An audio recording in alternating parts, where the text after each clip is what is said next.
నమస్కారం అండి. నమస్కారం గురుగారు. చెప్పండి మీ పేరు? మా పాప గురించి అండి. మా పాప పేరు ఎస్ మధుమతి అండి. ఎస్ మధుమతి. అవునండి. ఓకే అండి. ఆమె పుట్టినరోజు 2004 నవంబర్ 28వ తారీఖు అండి గురుగారు. 2004 నవంబర్ 28 నవంబర్ 28. మీ వాయిస్ కొంచెం బ్రేక్ అవుతుందండి, కొంచెం సిగ్నల్ ఉంటే బెస్ట్. అండ్ మీరు టీవీ వాల్యూమ్ తగ్గించుకోండి. ముందు మధుమతి మీ టీవీ వాల్యూమ్ తగ్గించుకోండి అండి, టీవీ వాల్యూమ్ వస్తుంది. అవును గురుగారు. ఓకే, మీ టీవీ వాల్యూమ్ తగ్గించుకోండి. ముందు ఇటు మాట్లాడండి. గురుగారితో మీ సమస్య చెప్తే టీవీ వాల్యూమ్ లేకుండా చెప్తే స్పష్టంగా వినిపిస్తుంది, కాబట్టి మీ ప్రశ్నకు సమాధానం లభిస్తుంది. తగ్గించారండి గురుగారు. ఓకే అండి. సమయం ఏ సమయంలో జన్మించారామా? తెల్లారుజామున 3:30 నుంచి 4 గంటల మధ్యలో గురుగారు. తెల్లారుజాము 3:30 నుండి 4 గంటలు.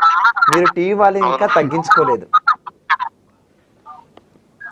మ్యూట్ పెట్టేయండి, లేకపోతే కాల్ కట్ అయిపోతుంది. పెట్టాను, పెట్టానండి. మ్యూట్ పెట్టేశారా అండి? ఎక్కడ జన్మించారా?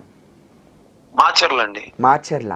ఓకే అండి, మీ సమస్య ఏంటో గురుగారికి చెప్పండి, తగిన ఫలితానం అందుకోండి. మీరు టీవీ వాల్యూమ్ మ్యూట్ చేస్తే బెస్ట్, వినిపిస్తుంది వాయిస్. వినిపిస్తుంది గురుగారు. కాల్ కట్ అవుతుందండి. టీవీ వాల్యూమ్ తగ్గించుకోండి, ఫస్ట్ మ్యూట్ చేసేయండి. ఇటు వినండి. టీవీ తర్వాత మనం యూట్యూబ్ లో కూడా చూసుకోవచ్చు మళ్ళీ. ఓకే గురుగారు. అవునా, మీరు టీవీ వాల్యూమ్ మ్యూట్ చేస్తే బెస్ట్. ఓకే, ఇప్పుడు గురుగారితో మాట్లాడండి.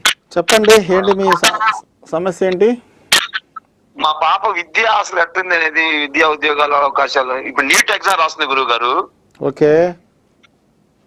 అసలు దాని ఫలితం ఎగ్జామ్ ఎట్లా వస్తుంది అనేది మాకు ఒక భయంగా ఉంది గురుగారు. దానికోసం గురుగారు. ఇంటర్ అయిపోయింది అమ్మాయిది? ఇంటర్ అయిపోయింది. లాంగ్ టర్మ్ కోచింగ్ ఇప్పిస్తున్నాం గురుగారు. ఓకే, ఇబ్బంది లేదండి. ఎందుకంటే ఈ అమ్మాయికి ఏదైనా ఇంటర్ దగ్గరే ప్రాబ్లమ్స్ రావచ్చు. ఎందుకంటే ఇంటర్లో 10th ఇంటర్ దగ్గర సూర్యనారాయణ అంటే ద్వితీయ స్థానం రవి ఉండడం వల్ల ప్రాథమిక విద్య ఇబ్బంది వస్తుంది. డిగ్రీ ఇబ్బంది ఏముండదు, పూర్తి అవుతుంది.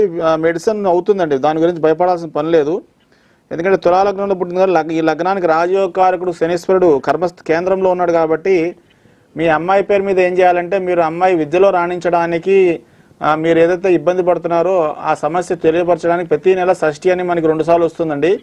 ఆ షష్ఠి రోజున ఈశ్వరుడి మీద కేవలం పంచదార మాత్రమే కలిపిన ఆవు పాలతోటి ఈశ్వరుడికి అభిషేకం చేస్తూ మీ అమ్మాయి నీట్ క్వాలిఫై అవ్వాలి, విద్యలో రాణించాలి, మీరు కోరుకున్న ఉన్నత విద్యా అవకాశం పొందాలని మీరు కోరుకుంటూ అమ్మాయి శివుడి మీద అభిషేకం చేయండి. అయితే ఇక్కడ ఒకటి గుర్తుపెట్టుకోండి, మీరు పాలు ఎంతైతే పోస్తున్నారో ప్రతిసారి అంతే గుర్తుగా పోయాలి, హెచ్చు తగ్గులు ఉండకూడదు. ఒకసారి 1/2 లీటర్ ఒకసారి 1/4 లీటర్ ఇలా కాకుండా మీరు మనస్ఫూర్తిగా ఎంత పోయదలుచుకున్నారో అంతే శివుడి మీద అభిషేకం చేయండి. కానీ గుర్తుపెట్టుకుని అదే మోతాదు మెయింటైన్ చేయండి.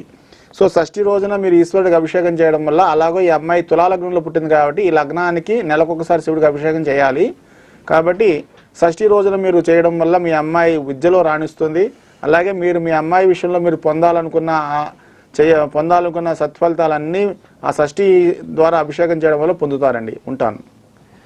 ఓకే, గురుగారు చెప్పిన